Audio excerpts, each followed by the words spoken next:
Hi, I'm Darrell Jones, Director of Research at Hedgeye. Welcome to our flash call on the Fed. Keith, we got the cowbell. Now what? Indeed. We did not get the market reaction that most people that are cowbell fans or people that think that it's all about the liquidity thought. And at least not yet. That can't change, obviously, or will change, may not change. Who knows what's going to happen next? But again, we're forced to deal with what is happening as opposed to what people would like to have happen. And I do think that this was a panic rate cut by Powell, and markets may very well panic. So again, not trying to scare anyone here, just trying to give you a proactive plan to what could very well happen. And again, the economic conditions and the market volatility in particular certainly could perpetuate that. When we talk about a potential stock market crash, it wouldn't be hard to have one. Don't forget a 20% decline. That would be from its most recent all-time high. Again, we're already halfway there. Okay, so again, proactively preparing you for reality, which is economically really is quad 4. So that's when you have both growth and inflation slowing at the same time. And in this case, the Fed cuts rates and it can't reflate those assets in particular that drive inflation back up. Okay, so let's just kind of dig in and then come back and I'll take your questions. One, what did the Fed actually do? Okay, what did they just do? In context, what they did was indeed a panic. So don't forget that the last time that the Federal Reserve cut rates by 50 basis points was in 08, okay? Not a good reference point. The last time that we had a stock market up day, like we had yesterday, up 4.6% in a day, was back in October of 08. So again, the reasons for this precondition, okay, these preconditions are quite obvious. The way a market can go up a lot is if it goes down a lot. Okay, let's start with that. The way that the Fed can go from not cutting rates to cutting rates on a panic or an emergency basis is if the economic picture can change a lot. So that's a real important setup here that I think that a lot of people don't understand. If you don't look at the market through the lens of volatility, you're really missing the point anyway. A lot of people look at these moving monkeys. Like yesterday, ostensibly they felt good. And this shouldn't be about your feelings. It really shouldn't be about. It should be about the math. Where is the economy going, and what is the market signaling in due course? So again, when you get above a simple moving average, like a moving monkey, like yesterday, the 200-day, that also sucked a lot of people in thinking that, oh, wow, this is all clear. And then the Fed gives you a cut by 50 basis points. I mean, this market should be up a ton. Again, if they actually believe that the economic scenario was going to be solved for by the Federal Reserve. Of course, the market doesn't believe that. So now we have the same volatile setup, we have the same economic conditions, and we have a Federal Reserve who just shot their bullets. Now, what are you going to expect them to do next? They have to do this every day? I mean, they may have to do this every day. Don't forget that there's also a precedent for this. So again, away from what they actually just did, let's focus on part B of this. Again, once the Fed goes to the 4th and the 5th, and the 6th rate cut, that's not a good thing. That means that the Federal Reserve even understands that the economy is slowing at that point. Don't forget that the entire bond market has been front-running the Federal Reserve on the U.S. economy peaking and slowing since Q3, the end of Q3 of 2018. Bond yields have only gone down since that point. Okay, so again, that's why we've been long bonds, bond proxies, which would include REITs, utilities, consumer staples, gold. So again, these are the things that like it when real yields go down. In the case of gold, and obviously this is the game that's been front running the Fed for quite some time. So the Fed is just catching up. That doesn't mean it can change its course. No. So that's an important point. As they go to the 4th and the 5th cut, it's much different than going to the 1st cut or going from not raising rates in Q4 of 2018 to going dovish and quickly. So again, it's a very different setup and within the lens of, don't forget 2001 or 2008 when the Fed again in 2001 cut by 100 basis points and then the market went down straight after that. So again, there's a lot of history here to just be aware of as opposed to just flailing or listening to people's political opinion, God forbid, or what should happen to markets or their compensation schemes embedded therein. I guess the other thing is, what is the market actually doing within the market? So I know a lot of you struggle with this because, God forbid, you've actually had to listen to CNBC or otherwise for a long time. And I really feel bad for a lot of people. But I want to help you. Because looking at the market isn't just looking at the Dow and points, bros. No. It's looking at the bond market, the currency market, commodities market, the sectors within the stock market, the factor exposures. Let's get with modern times. Okay? Now, what is the market, by definition of any modern person who observes the market, doing today? So you got treasuries up, you have gold up, you have utilities up, you have consumer staples not up as much, you have REITs and housing up a lot. What quad is that? What portfolio is that? Quad 4. Look on slide 8. So this is Playbook 101 to Hedgeye subscribers. Okay? So if you look at that, on the right side, it says quad 4. See that quad 4? Quad 4, it's very simple. These are the things that work. Everything that I just said. On a red day, that's green. We got the gold down here, all right? We got the treasuries. Now, on the short side, what's not working today? The things that go down in Quad 4. Tech, energy, industrials, financials. Industrials aren't down as much, but the point is clear. The market is trading on Quad 4 no matter what a central planner of economic gravity thinks he can or could or should do. Okay? So you would set up that way anyway. We can speak quickly, we can speak slowly, or we can understand that there is a precedent for this. So again, economic conditions are the causal factors. There are two economic conditions that matter most. There's a rate of change of growth, and there's a rate of change of inflation. Those in due course affect the rate of change of what? Corporate profits and the jobs market. Okay? So if you get the rate of change of growth and inflation right, you're going to get everything else right down to the broad asset allocations and then sectors within the market. Now we're talking about what the market actually sees. So when you're sitting there watching or feeling, having some kind of a visceral reaction, and I know a lot of you struggle with that. We're all struggling. We're all humans. Look at me, I get fatter every year. I mean, at the end of the day, it is what it is. We just got to get over it and understand that this isn't about our emotions. It's not about valuations. It's what are the prevailing conditions of growth and inflation. So if you go to slide 13, I believe, Josephine, if you can jump ahead to that, this is precisely what I meant. And this is not an opinion. This is an economic fact. That's the whole thing about rate of change. The rate of change of economic growth peaked right here, okay? So that's where the peak was. From the peak, again, this is Q3 of 2018, the U.S. economy has been going this way. I think everybody knows what the arrow is going down, okay? So by the time we get to Q2 of 2020, our projection was you're going to hit the lowest point. Now that lowest point can be this point, it can be this point, it can be a flatter point. It's above and beyond anybody's pay grade, certainly the people that you're forced to watch on TV, to tell you what precise level that's going to bottom at. But the pace is accelerating. That's what coronavirus did.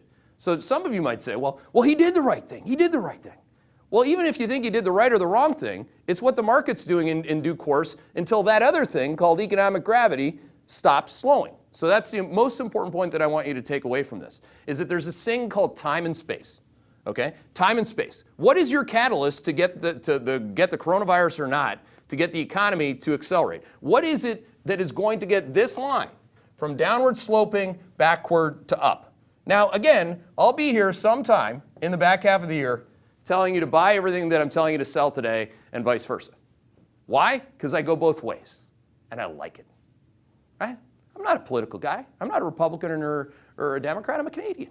I like to go both ways. I'm liberally educated, right? I had the lowest SAT score at Yale. That's who I am. And I'm going to go the other way. But today's not the day to go the other way. That's exactly what the market just told you. And the catalyst for more cowbell or more central planning is what? More Quad 4 growth and inflation slowing at the same time. Now, finally, and I want to take your questions. That's only part of it.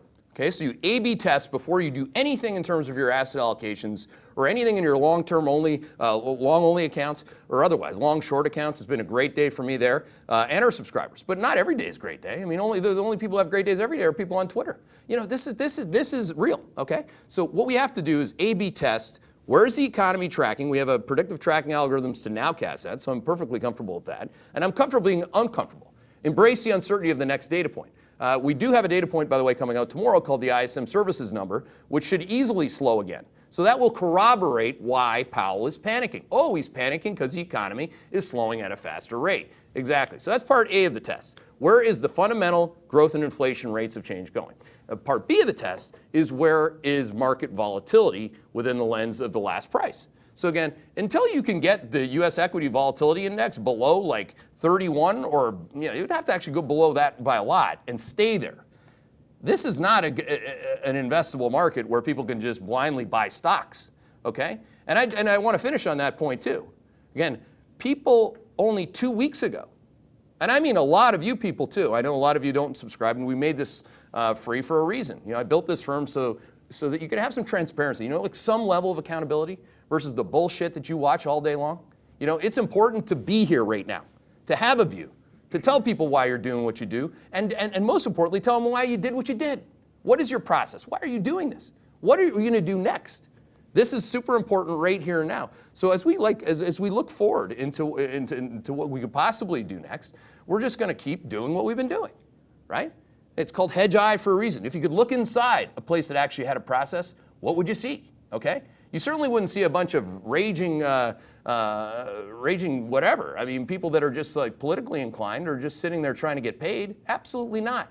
Okay, so this is important to continue to watch it flesh out. We're gonna obviously have people ask questions here, but as you go through this process, understand that even if this doesn't all happen by today's close or by the end of the week for that matter, this is going to be time and space between now and the end of the second quarter.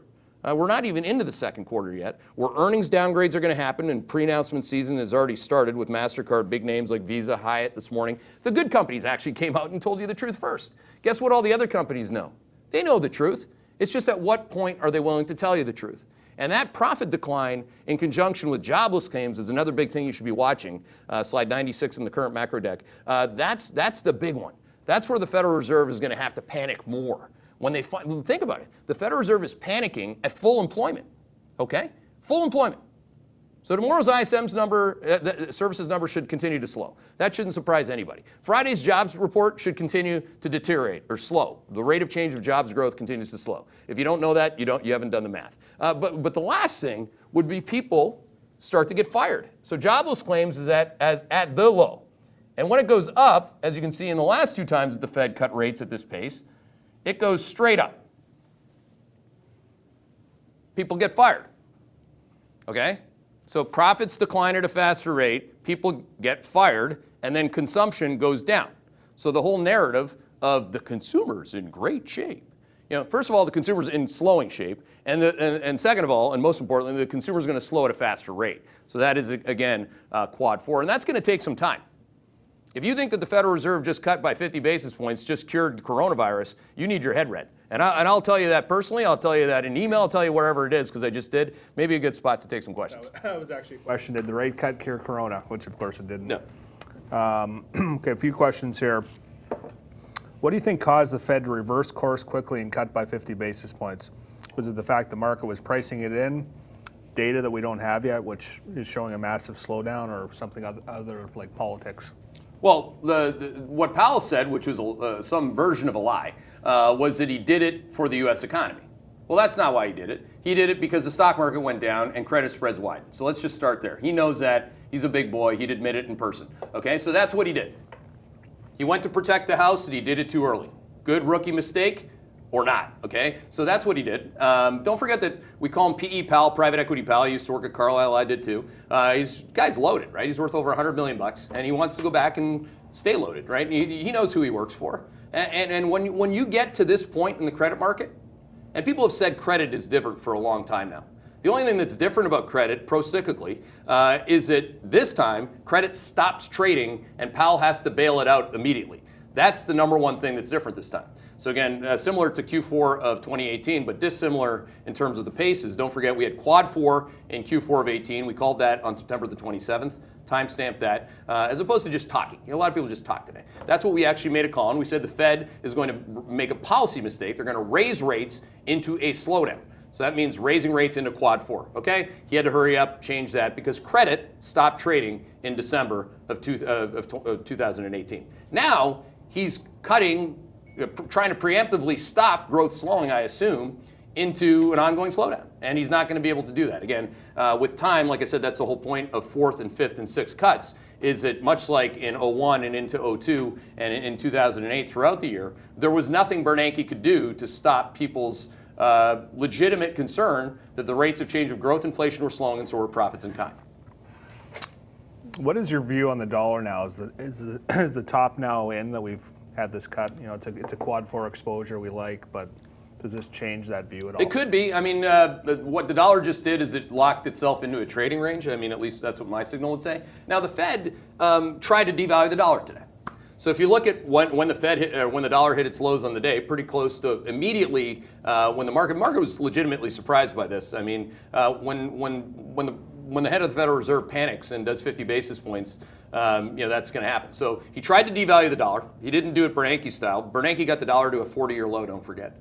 He'll never be held to account by anybody in the media on that. But I'm not in the media. I'm here for you. So again, what he tried to do, he didn't do enough of. Because don't forget that the Europeans are trying to devalue. The Japanese already on Monday did 500 billion yens. That's not the same amount. It's not worth the same amount as it used to be, but it's a lot of billion in yens, 500 billion. And I also said that this morning as well, is that don't forget that the Japanese stimulated on Monday, stocks went up, then they went down 1.2% overnight.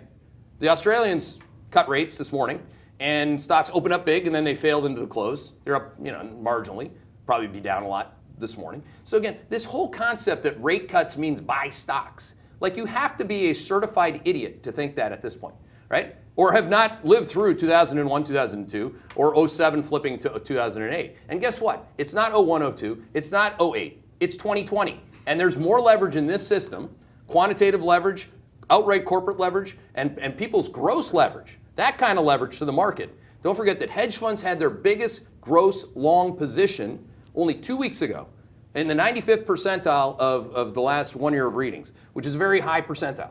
Okay, and this morning Bloomberg ran an article, and you can believe it or not, but I believe it, that last week, and it's like kind of one of these moments. It's like hedge funds kept buying the dip. Oh, well that's bad. So even today, there were just a lot of bad decisions, Jonesy. Like even today, if you saw a rate cut and Pavlov's bell rang and you bought the high of the day, you could have lost a shitload of money doing that. So again, it's what you do in particular moments of risk that matter the most. And I suggest you pay very close attention to what got us here, so that you can start to understand what could go which way next. Does this rate cut increase the probability that we'll be moving into quad 3? Or how should we think about how the rate cut plays into the quad model? Well, the quad, we don't have us going into quad 2 or quad 3. Can you guys go to slide 6 until the third quarter? Okay, it's still Q1. Okay, so again, I always tell people if you want to front run my model, then go have at it. But I built the model, and I have a better batting average staying with the way that I do it. So again, this is what this means for people that don't know what the quads are. Quickly, this is quad 2, quad 3, and quad 4. Quad 2 is when the U.S. economy is just ringing to the heavens. All right, that's when all the data points are growth and inflation are accelerating at the same time at its fastest rate.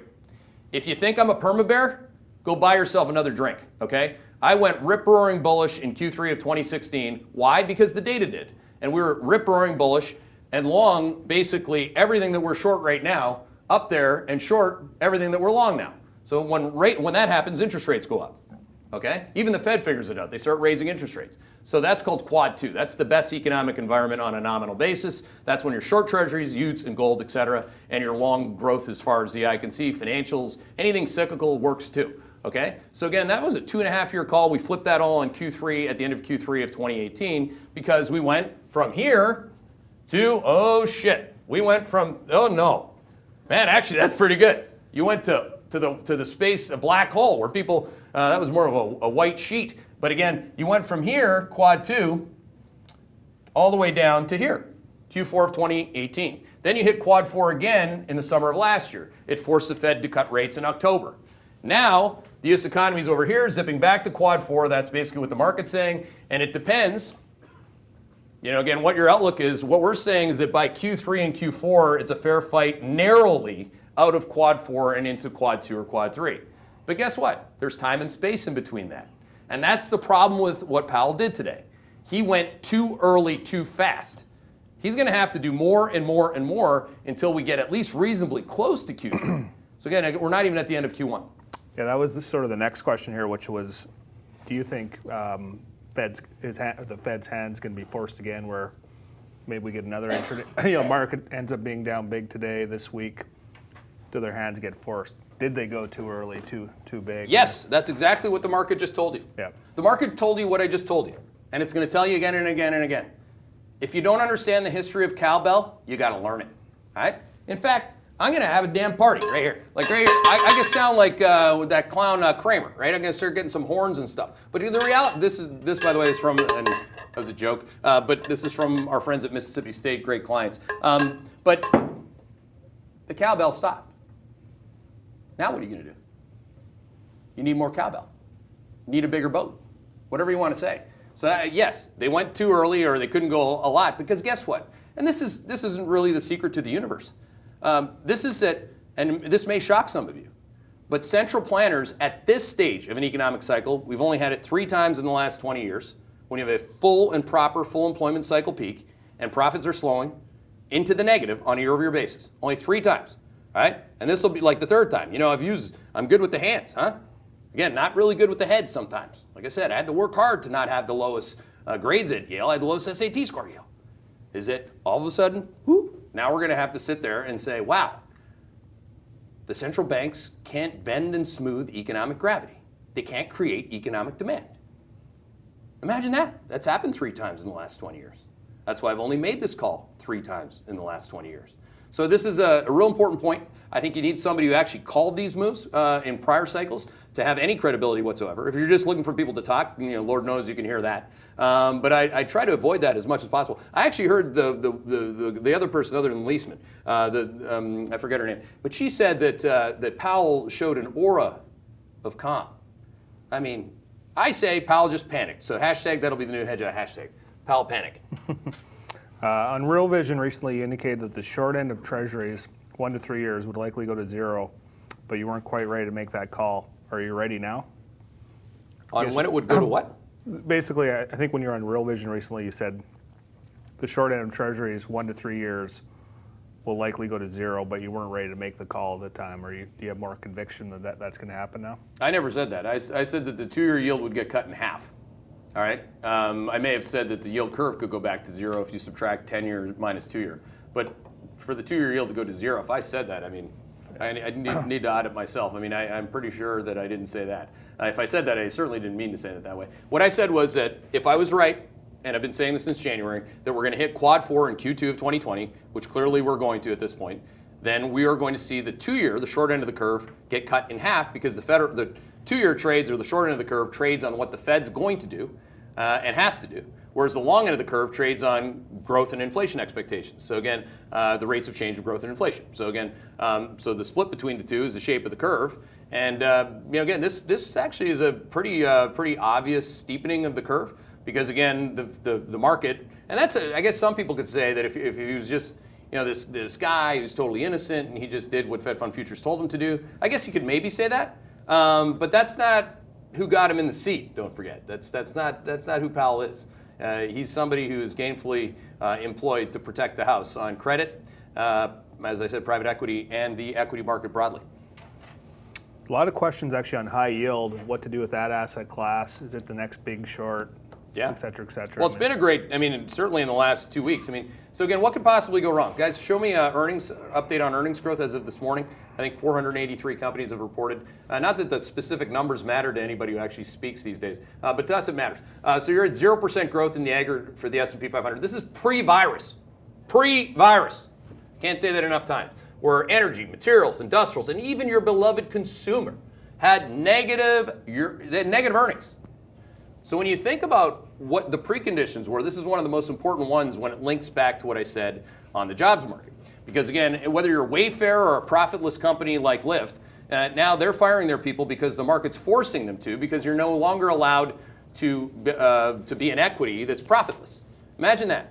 And people say there were no imbalances, there's nothing to see here. But I'm focusing part of that answer, the bubbliness of venture capital and the equity market, fully loaded with Tesla's move, right on the screws when we said that the market was developing its most complacent and capitulatory risk between February the 14th and the 18th.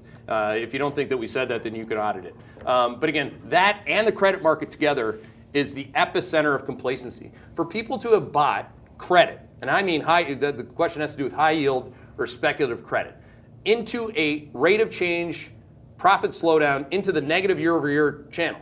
You would have to believe Wall Street's bullshit, slide 101, which is profits had bottomed.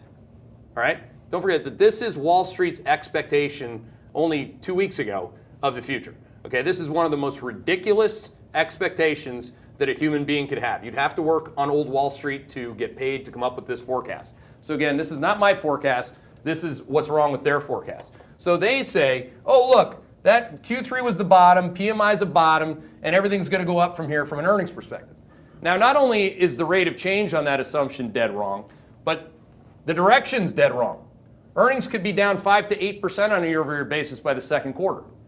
Oh, you don't believe that? You'd only have to go back to here to get there.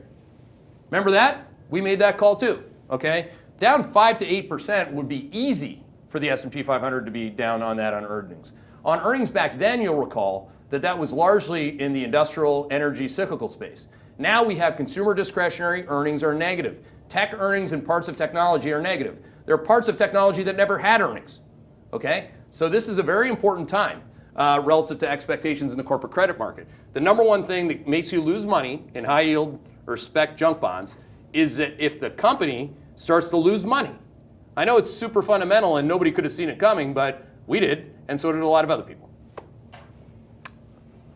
Okay, this is actually an interesting one. I'm not sure how strong of a view you have on this or your knowledge, but the spread between the 10-year and 30-year mortgage, and we have some clients that obviously are very involved in the mortgage industry, but the spread between the 10-year and the 30-year mortgage is now about 250 basis points.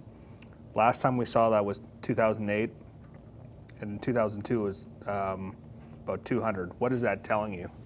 So I guess probably that rates are going to go lower, presumably? Yeah, of course. I mean, when you hit another thing to think about, which not a lot of people think about, if they're looking at 50-day or 200-day simple moving averages, think of how ridiculous that is. Like I have 4 kids.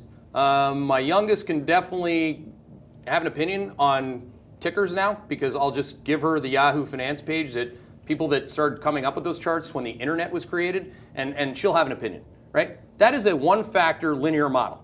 That is about the dumbest thing you could possibly use in this day and age. What you need to subscribe to is fractal math and power laws, okay? So the power law of lower lows at an accelerating rate, lower lows at an accelerating rate, that's a similar set in fractal math, okay? Now you're really listening to it, right? But again, if you don't know what that means, you're not into fractals, just get something that goes like this, straight down, like that at a faster rate. That's a similar set. Going down towards lower lows at a faster rate. Going all fractal on you now, okay? So when something does that, that's bad, right? So that's what's happening there, Jonesy, is you're starting to see economic conditions change at such a negative rate that human beings of the linear space just cannot come up with any reasonable way to deal with it. And that, again, is why some people might say, well, Powell did the right thing. I love central planning. Whatever you think that you can think, it's not going to stop economic gravity.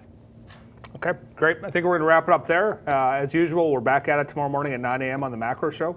So hopefully you can tune in. Have a great day out there.